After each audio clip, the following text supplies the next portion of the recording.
All right, looking back, just after watching the tape and where we're at, that was a pretty sloppy game on our part. We're not to the point where we can overcome playing behind the chains, having some negative plays, penalties, putting us behind, and then 4 interceptions. The whole week, the whole message was about we are going to get hit with plays. It's all about playing the next play. They're an explosive offense, and they've averaged around 40 points a game. We knew that they were going to score points. The message to the defense was, we need them to kick field goals. That's what we need is for them to stop and kick field goals. And offensively, you're going to have a ton of opportunities. And when you have 16 drives and you have 27 points and 4 turnovers, that's not very well at all on the offensive side of the ball either. Still got to understand the momentum swings like we've talked about, where when we do have a turnover, that defense has got to step up and make them force them into a field goal. They had 28 points off of turnovers, so overall that was just a sloppy game, and we're not built to come from behind and turn that game into a shootout. It's all about recognizing style of plays. I think we have a good understanding on good lessons from where we're at on that. Where you can't turn that into a shootout, and when we play App State this week, it's going to be a completely different game. It's going to be like my analogy to them was last week versus Troy is more like a Big 12 game, and this week coming up is going to be more like an SEC game. And you've got to be able to understand how you change your style of play that is going to put us in the best position to win this game. And we didn't do a very good job at that this past week, but we're pretty transparent in this room. These guys understand where we stand and where we're at. We can't play for a bowl game this year, but we understand that we've got 22 seniors in here that we got a lot to play for in 2 more games to strap it up and go out there and play together and see if we can do something special, especially with the top 25 team that we're playing this weekend. And that we still understand we got to develop and keep getting better, so we're out there practicing. And, we're doing a lot of good on good, just trying to develop and work on practice habits and try to maximize everything we got. I think the spirits are good. I think these kids are going to go out there and play hard. Like I've said, there's no quit in these guys. I think the effort is there. They're going to fight till the end. We just got to play clean, and we got to play together. If we minimize possessions and play a clean game, we can have a chance. We're 30-point underdogs or something like that is what I got told. So we got nothing to lose. So let's go out there, and it's going to be you got to love football for this game coming up. It's going to be probably a bad weather game with rain, and it'll be a pretty good atmosphere, and I think our kids will be excited to go out there and play versus a top 25 team. If you're not fired up to play this game, then you shouldn't be in this sport, because you're going to be have an opportunity to play a really solid team in a good environment, and have an opportunity to be a top 25 team. So, questions? Offensively, the past couple games, it's started to score a few more points, but defensively, it's kind of they've almost let points go on the board. What's kind of been the change on both sides of the ball the past couple of weeks, and how do you fix it going forward? I think this past week defensively, they didn't play up to the standard and the expectations that they normally have.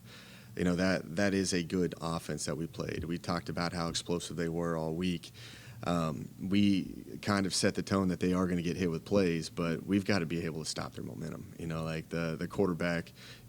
Troy was very good in terms of just playing catch. I've been around some good teams where the quarterback is accurate and they can catch the ball and they get upfield and they make it look pretty good. And that quarterback was pretty special. I thought he was pretty talented. But again, we got to elevate our play. We've got to stop him. I thought we did a good job in getting him into third downs. That kind of is our nemesis right now is critical downs. I think they scored 3 touchdowns on third down. I think they hit a 3rd and 18, a 3rd and 12, a 3rd and 9, a 3rd and 8. They hit some big-time plays on third downs. And, I was sitting there looking at Zach and his play calls and what he was doing. He was trying to rattle the guy. He goes the first one and goes drop 8, and they score a touchdown on it. So the next one he does a 4-man pressure on the guy to, because we were talking about we can't let him sit in the pocket that long. So let's simulate a pass rush. So we would rush 4, and then by the end of the game, we were just bringing everybody and doing an all-out zero pressure on him. The kid was still making the checks and knew where to go with the ball. Veteran quarterback, But again, we've got to be able to get off the field on critical downs. And we got to stop their momentum and make them kick field goals. Offensively, I'm still critical of them. You had 16 opportunities, 16 drives, which that is rare. That's a lot lot of drives in a game and have 27 points. We're showing signs of moving the ball. You see Hutch make that big play. You see Javen Banks make the big play. I'm pleased with seeing them start to make, plays. That's been increasing as the year has gone on. But if you're going to 2-minute offense like we did last week and play with the good tempo and have 16 drives, you got to come out with more points. That's where it is, because we're not, like I've said, we're not built to go toe for toe and just do a shootout and have 16 drives the whole time. You've got to be able to ball control and minimize possessions if you want to have success for that team right now. So I think they're starting to understand the style of plays. That's kind of what it gets down to. That the Troy, we know that they're capable, like they're a shootout type of team. They're going to tempo, and they're going to, like you saw how the tempo that they played with. They're trying to snap it. The second half, they're trying to just run clock. They put the second team quarterback out there, and then all of a sudden we responded, and then they put the first team quarterback back out there again because of the momentum, and they understand the style of play that, when you are playing a team like that, you can get back in the game pretty quickly. So I think the defense is been getting hit the past 2 games. I think the South Alabama game was the first time where we actually had busted plays that were explosive plays. Normally, if we had a busted assignment, it would end up about a 10, 15-yard gain. But like South Alabama, when we had a busted assignment, it ended up being a big play. And again, in third downs right there, we had trouble getting off the field for South Alabama. And then you look at Troy, and third down, again, was our nemesis. I think we do good at getting them to the third down. We just got to finish the drive and get off the field and hold them to field goals. Just kind of ranting about all that, but if that makes any sense. You mentioned how this game is going to be a lot different against App State, your opponent this week. When you say different, explain to us, what do you mean different? They're a ball control, time of possession team. This is a Big 12 talent team. This is the most talented team that we've faced so far, I think, in just terms of across the board and experience. And you can tell that they've got a good program offensively and defensively. They play a lot of juniors and seniors, and then special teams-wise, they play a lot of young guys because that's where they get and develop those guys. But you talk about the style of play. They're a pro-style team. They're going to being 11 and 12 personnel, and they're going to move these guys in and out of empty sets to 12 personnel to 11 personnel and unbalanced sets and rocket motion. And what they're going to do is they're going to make our corners get into run fits. So Baby J's got to end up being the fits at times, and then you're going to get out into an empty set, and they're going to put the running back at a certain spot and create the matchup that you want. But they're going to do it with their tempo. I think they're about 33 minutes of time of possession, leading our league. So they're going to try to slow the game down and play solid football. They don't beat themselves. They've had 6 turnovers on the year. They're top 5 in that, and they play really sound on defense because they lead the country, and I believe they lead the country in 3 and outs. That the defense forces 3 and outs. So they play complementary football. They play well together, and they shorten the game down, and they make you not beat yourself. That's what happened in the Georgia Southern game. Very minimal possessions, and Georgia Southern ended up winning that game. Just capitalized on their mistakes and made it a pretty short game. So we're going to have not as many opportunities as what we had versus Troy in this game. Have you gotten to take a look at their quarterback at all? What do you think? Yeah, very good player. Experience, knows where he's going with the ball, runner. They do a really great job with their pistol team. They've probably one of the better teams I've seen run stretch in a long time. And they got great play actions off of it in full flow. And, they sealed the game versus ULL with him on a play action and run to the end zone. And, I think he's just an experienced guy that is a spitting image of Eli and calling the plays. And he knows exactly where to go with the ball in all coverage in all situations. Solid player. Coach, Texas State has traditionally had some success against ball control team. You guys did a pretty good job of slowing down Wyoming earlier in the season. Why do you feel like that is? Is it a personnel thing? Yeah, it's just the shootout games. Like right now, our firepower on offense is not to get to those 45-point games and 50-point games. And I think that when we can shorten the game and minimize possessions and not beat ourselves, that puts us in a position to be at least fighting for a chance to win the game. It puts us in that opportunity. So, it's just lower possessions. You just can't beat yourself. Now if you jump out in a 21-point lead with App State, that's going to be tough to overcome and come back. That's why you got to keep it close for this team. Injury-wise, anybody probably going to get held out of this game? Anybody coming back from injury? Dylan Jantz will be held out. He'll be the one held out. Everybody else is pretty much as good as it goes, you know. We saw Yeah. Jaden Smith left the game. He's back. Practice today. He's good. Twyford's back. AT's back. Micah's rolling around out there too. Hunter Abear won't be out there again, but you know he's been out the past 2 weeks. Yeah, really everybody else is going to be back. With Abear's a concussion also. Mm-hmm. Yeah, and then Gresh, is he still? Gresh is still gone too. Yeah.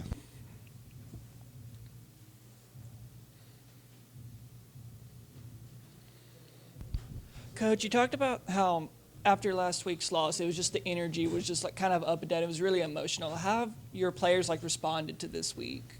I'm saying they're a resilient group of kids. You know, they truly like to play the game. They showed up. They practiced hard today. They had good energy about themselves. They approached it the way that you should approach this. And but like that goes back to the transparency of things. Like we tell them where we're at and what we're trying to do and what we're trying to build, and that they're going to be the foundation of continuing on something that is bigger than themselves. So I think they've had great energy about it. It's most teams that if you're probably in this situation would probably just quit, but like they're still showing up and they're still doing what is expected, and they had great energy out there, and I thought we got better as a program today. This might be sort of preemptive considering there's only 2 games left in the season, or there are still 2 games left in the season, but any of your seniors looking at next level of football at this point? There's a lot of them. There's a unique deal with like now with the XFL and other leagues that are probably going to end up forming that there's going to be people that have opportunities to play in this, and a lot of them, like are playing for, this is a big game. A lot of people are going to, watch this tape and see how they fare up against teams that are like, especially a top 25 team that beat a North Carolina and a South Carolina team. It's going to be great games for Nick and Belo and Brewer, and, where they compare with a, better competition. Like I said, this is probably the most talented team in our league. Which is good to see where they compare versus. So there's some guys, that are intrinsically motivated to put out some good tape. Some guys are, know that they probably aren't going to play at the next level, but they're, excited to strap it up for 2 more games because how many more? Like you don't have very many more opportunities left, so you better enjoy it. And so you've got a good mix of guys that are trying to put good tape out there to play at the next level, and guys that are just excited to be a part of 2 more games with this team. You mentioned how Zach Thomas is sort of a dual threat, can run, can throw very well, and this is going to be a bad weather game. Not sure how this will affect this question, but is your brother's defense, is this style of defense meant to have someone spy on the quarterback if they're a threat to run? Yeah, no, he has a lot of spies on the quarterback. He does. You just got to see where we're at with it. Like it's what the situation is, what their tendencies are, what they're capable of doing. Normally when we're playing coverage the past few weeks, we've been spying the quarterback, because we've had some guys that are capable of doing. We didn't have to do it as much this past week because he was so lethal throwing the ball, so we didn't really put the emphasis on that as much. But like versus ULL, their quarterback, we always had to spy on him, and he still made some plays. It's just we have answers for everything that they do. We just got to make sure we get them in the right spots at the right time. Like the message with the defense is we can't protect everybody. We search for everything that they're doing. We just got to make sure. Like what I was saying is that we can't hide like people. Like the way they multiple formation and unbalance and stuff. Like some guys are gonna have to step up and make a play, and it's gonna be a tough play for them at times. But like you can't call perfect plays.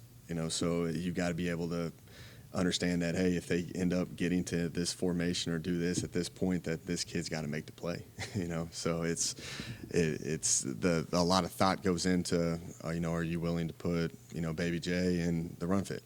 Yeah, we're good with that, So it's just there's going to be times that come. So I think we do a good job at having the discussions on where we can help guys out and when they just got to step up and make the play. And that goes back to the transparency of it that these kids know. We tell them, like, hey, this is going to be your opportunity. If we call this play and this ends up happening, then you're on an island, and you got to make that play. So, how important is it for you to get some of these younger guys in? With 2 games left, bowl eligibility is out of the picture. how important is it to you to get some of these young guys who haven't seen the field that you may still redshirt? Yeah, put we're out gonna there and put get them experience? we're gonna put a lot in there, like we are. And no, I think it's a good opportunity. I think this is a really talented team, so we're gonna ease into it. Like it's that'd be kind of wrong on our part to throw these kids into the fire immediately without just kind of easing into them. But with the quality of team that we're playing, so we're going to see them start sprinkling in, especially going into the Coastal game as well. Like we want to get them some reps and lead into the last game of the season.